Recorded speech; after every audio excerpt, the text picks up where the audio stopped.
Hello everyone and welcome to the assembly guide for the Rogal Dorn Battle Tank.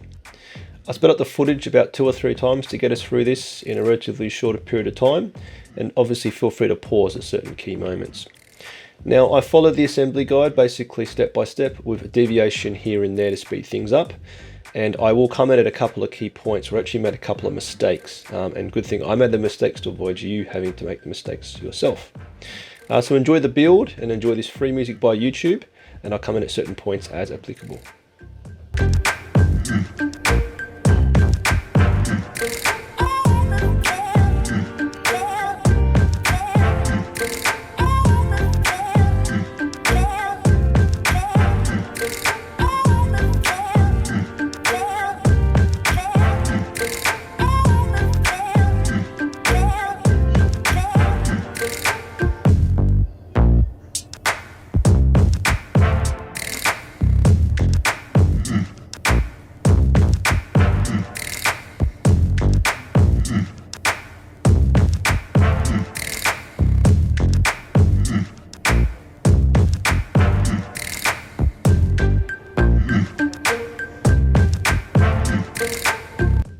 Alright, so pretty easy so far, and a key point I'll make here is I don't put the tracks on the tank at this point. I prefer to paint them on the sprue, remove them when painted, and attach them to the painted tank. I find it much easier to paint tracks off the vehicle as opposed to on the vehicle.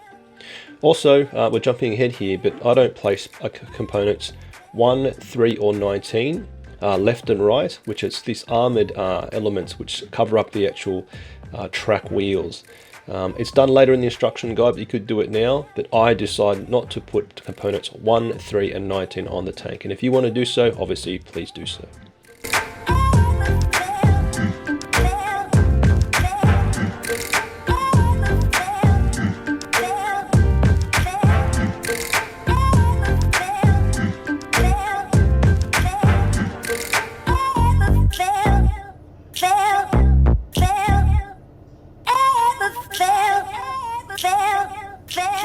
Are you listening? Damn.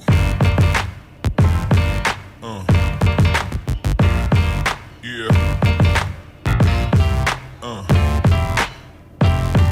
Yeah. Yeah.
Hello, me again. Right, so with the armoured tracks, components 77 and 78, you can see they don't glue them in place. I do this because I want to make sure that the actual tracks themselves fit nicely underneath, and I don't want to give myself any challenges later down the line, putting armoured tracks on now and having to squeeze some tracks underneath them.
Alright, so look out for mistake number 1 by me, and it rates to part 138, which is a lens or a camera style device which goes on the left hand side of the turret. You're meant to put it in before you actually put the roof of the turret on, so make sure, and please make sure, you put that in now, not later like I do. I have to basically rip the thing apart again, and thankfully the putty cement isn't fully glued, but do make sure you put in part 138 into the left hand side little camera box as I'll describe it.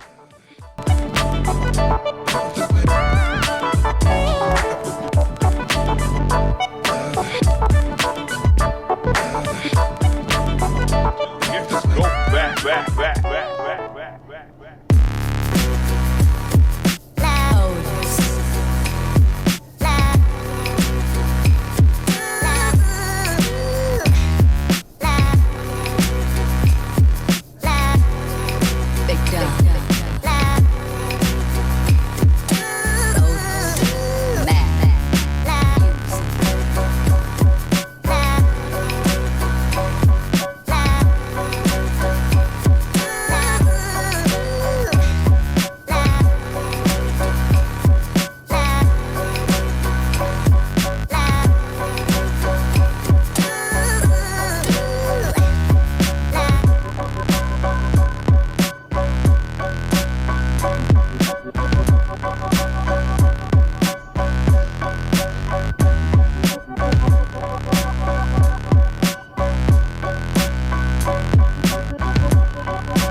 Right, looking good again. So a quick note on the turret weapons. They are not glued in place for me. I actually magnetize them. Definitely something for a later video, but of course if you choose to go with either the twin battle cannon or the pulverizer cannon, I think it's called, the big one, do glue in place, but I magnetize. Now also similar principle will apply for the whole weapon. I think it's a demolisher cannon or a chain cannon. They don't have to be glued in place. You can actually push fit them, and I'll show them a bit later, really basic. But as I said, the turret weapons aren't glued in place for me, they're magnetized, and the hull weapons I simply push fit and they are swappable.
Alright, so I've jumped to the future to illustrate mistake number 2. Now on the Sponson weapons, that part there, which is part 41, and its partner in crime is part 64.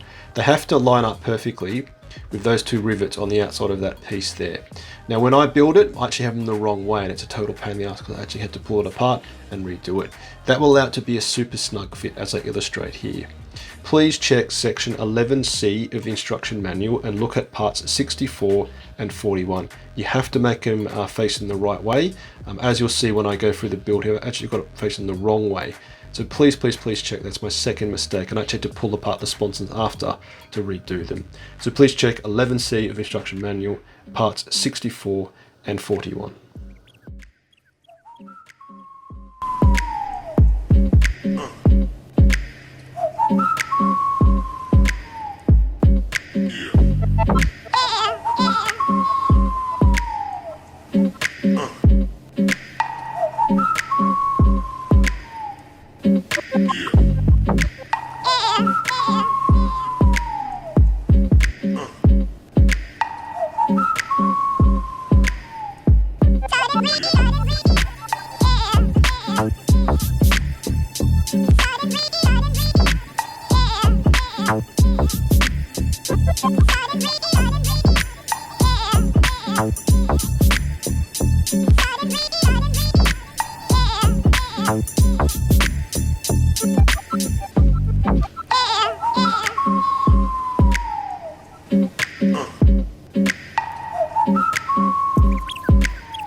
Alright, so this is the end of the tutorial, and at this point I'll take this model through to the painting stage.